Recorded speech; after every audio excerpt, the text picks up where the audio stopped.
Delegates heard that moral and ethical leadership means we have leaders who are thinking ahead, who anticipate problems and come up with solutions. Former Finance Minister Pravin Gordhan says leaders should put people first instead of narrow political gains. He says with the active citizenry displayed, there are prospects to enriching the concept of democracy so that it benefits all citizens.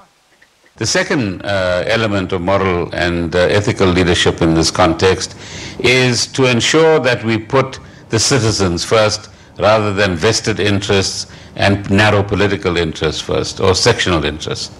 And what does that mean? It means turning politics around. It means giving real meaning to what democracy actually means in our own situation.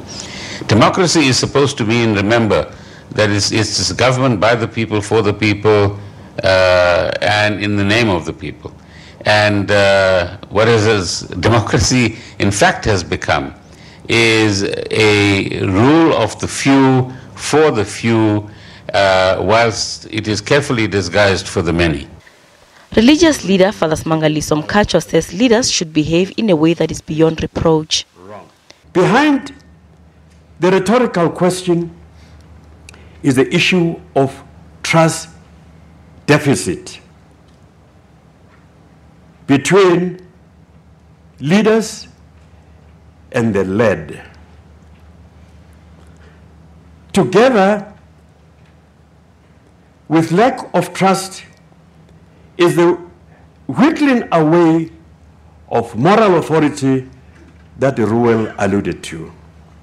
And for me, once we have lost moral authority, you actually lose legitimacy to govern and to lead. The two actually go together.